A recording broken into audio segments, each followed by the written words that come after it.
8 तस्वीरें हैं।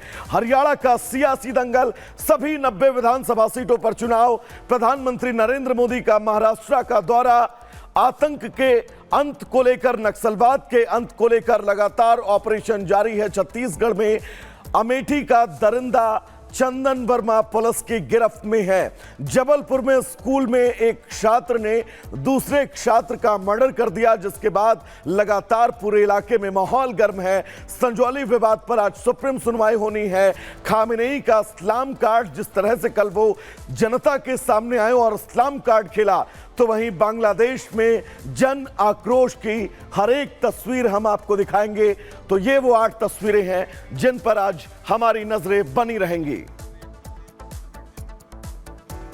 और चलिए सबसे पहली बड़ी खबर आपको बता दें, और सबसे पहली बड़ी खबर यही है कि हरियाणा में आज विधानसभा के चुनाव होने हैं। 90 विधानसभा पर 7 बजे से वोटिंग का सिलसिला शुरू होगा। राज्य की सभी 90 सीटों पर डाले जाएंगे वोट। 1027 उम्मीदवारों की किस्मत का आज होना है फैसला। करीब 2 करोड़ मतदाता मतदान करेंगे। 8 अक्टूबर को आएंगे चुनाव के नतीजे। हरियाणा विधानसभा का चुनाव, सभी 90 सीटों पर एक चरण के तहत चुनाव होने जा रहा है। और आपको बता दें, विधानसभा चुनाव के लिए 1027 उम्मीदवारों ने ताल ठोक दी है। करीब 2 करोड़ मतदाता हैं राज्य में, और 8 अक्टूबर को चुनाव के नतीजे आएंगे। तो हरियाणा विधानसभा का चुनाव बेहद दिलचस्प, जहां एक तरफ बीजेपी तीसरी बार राज्य में सरकार बनाने का दावा कर रही है, तो वहीं कांग्रेस को सत्ता में वापसी की उम्मीद है। और इस सब के बीच आज जो तमाम मतदाता हैं वो अपने मताधिकार का इस्तेमाल कर राज्य का जो भाग्य है उसका फैसला करने वाले हैं। तकरीबन 1027 उम्मीदवार चुनावी ताल ठोक रहे हैं, जिनकी किस्मत का फैसला आज ईवीएम में कैद होगा। लगातार तमाम दलों की तरफ से रैलियां की गई, हम आपको दिखा रहे हैं। बीजेपी ने 150 से ज्यादा रैली की, तो वहीं कांग्रेस ने 78 के करीब रैलियों को संबोधित किया। और दोनों ही पार्टियों का दावा है कि वो राज्य में सरकार बनाने जा रही हैं। तो बिल्कुल मेरे सहयोगी गायत्री ने तमाम रैलियों का जिक्र किया, और उन रैलियों की तस्वीरें भी हम आपको दिखा रहे थे। तमाम नेता बीजेपी के हों, कांग्रेस के हों या फिर किसी के भी पार्टी के हों, जनता के सामने जाते थे, तमाम दावे वादे करते थे, लेकिन आज सब कुछ जनता के हाथ में है। रिपोर्ट आपको दिखाते हैं। दोनों भाई मिलके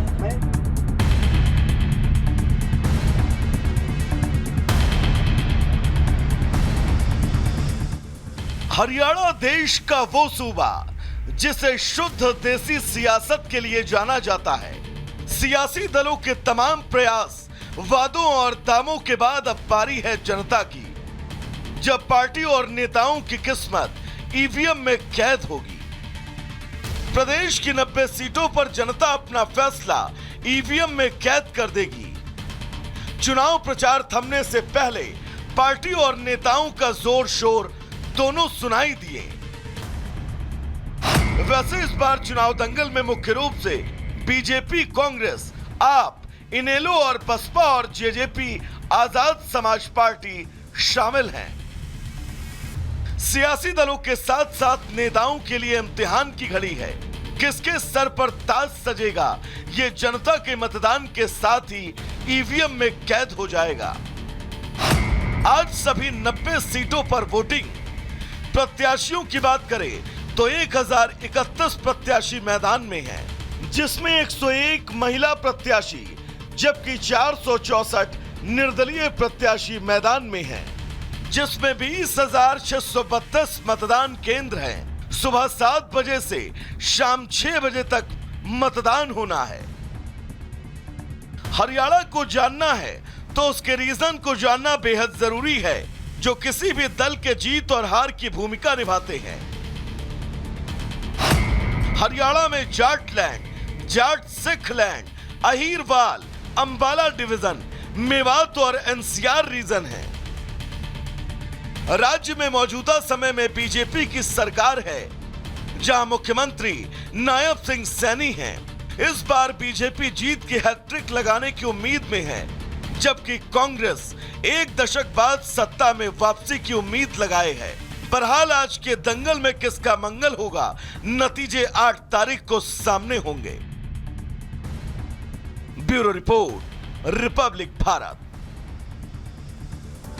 और चलिए इस वक्त की बड़ी खबर आपको बता दें, और बड़ी खबर अमेठी हत्याकांड मामले से जुड़ी है, जिसमें 4 लोगों की हत्या कर दी गई। और अब जो पीड़ित परिवार है वो सीएम योगी आदित्यनाथ से बताया जा रहा है कि अंतिम संस्कार के बाद परिवार योगी आदित्यनाथ से लखनऊ में मुलाकात कर सकता है। अमेठी हत्याकांड से जुड़ी है बड़ी खबर आपको बता रहे हैं, योगी आदित्यनाथ से पीड़ित परिवार मुलाकात कर सकता है। ऐसा बताया जा रहा है कि पहले अंतिम संस्कार और उसके बाद योगी आदित्यनाथ से परिवार की मुलाकात हो सकती है। लखनऊ में मुलाकात संभव है। आपको बता दें, लखनऊ में सीएम योगी आदित्यनाथ से मुलाकात होगी, पीड़ित परिवार योगी आदित्यनाथ से मिलेगा। तो पुलिस को जिस पर शक था वही हत्यारा निकला। इस पूरे मामले में अमेठी हत्याकांड का कनेक्शन रायबरेली से निकलकर सामने आया है। लेकिन इसी कड़ी में अब योगी आदित्यनाथ से, सूबे के मुख्यमंत्री योगी आदित्यनाथ से पीड़ित परिवार मुलाकात कर सकता है।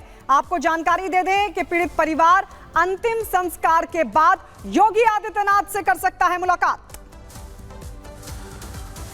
तो बिल्कुल एक तरफ मुख्यमंत्री योगी आदित्यनाथ पीड़ित परिवार से मिलने वाले हैं, लेकिन आपका यह जान लेना बहुत जरूरी है कि अमेठी में एक ही परिवार के 4 लोगों की निर्मम तरीके से गोली मारकर हत्या कर दी गई। उसके बाद इस पूरे हत्याकांड का आखिर रायबरेली कनेक्शन था क्या? इस रिपोर्ट के जरिए हम आपको यह पूरा हत्याकांड और इसके रायबरेली कनेक्शन के बारे में विस्तार से बताते हैं। रिपोर्ट देखिए।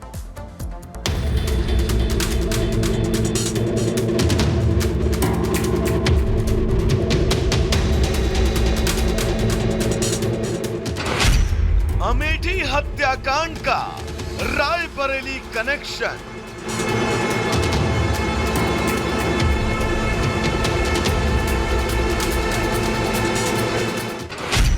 पुलिस ने खोली सामूहिक हत्याकांड की परतें।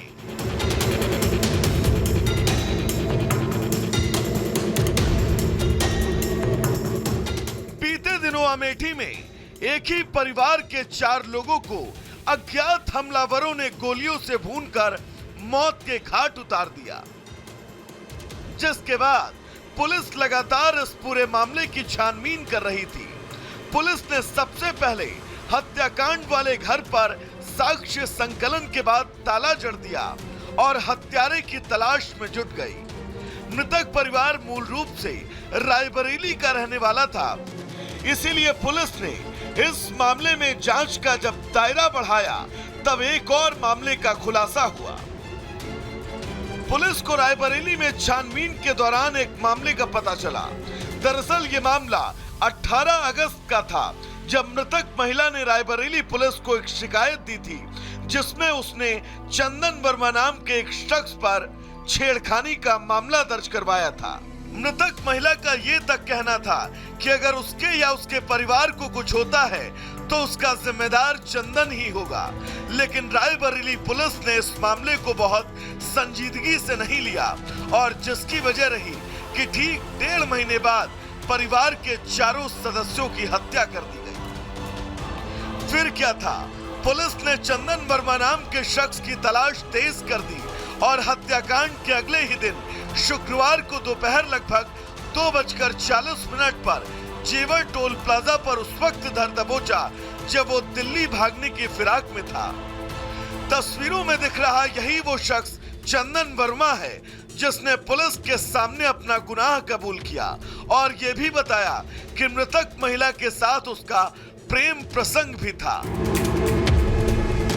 अभियुक्त का जो मृतक है उसकी पत्नी से पिछले करीब 1.5 साल से जान पहचान थी, प्रेम प्रसंग था।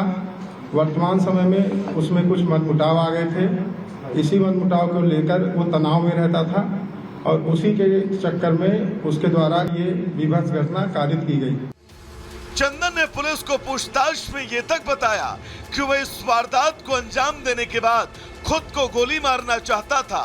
वो बहुत गुस्से में था कि इसके द्वारा 4 लोगों की गोली मार करके जब इसके द्वारा ये समझा गया कि 4 लोग मृत हो गए हैं, तो इसके द्वारा स्वयं को भी गोली मार करके अपनी आत्महत्या करने का प्रयास किया गया, लेकिन वह गोली मिस हो गई और ये वहां से फिर दोबारा हिम्मत नहीं कर सका गोली चलाने का स्वयं पर, और फिर वहां से फरार हो गया। फिलहाल पुलिस ने आरोपी चंदन को गिरफ्तार कर लिया है, लेकिन इस हत्याकांड ने कई सारे सवाल खड़े किए हैं कि अगर रायबरेली पुलिस वक्त रहते मृतक महिला की शिकायत पर एक्शन लेती और अगर चंदन अपने गुस्से पर कंट्रोल कर लेता तो शायद आज ये हंसता खेलता परिवार जिंदा होता और अपने परिवार को खो चुके इस पिता का आंगन सूना न होता। Bureau report, Republic Bharat. और आइए बात करते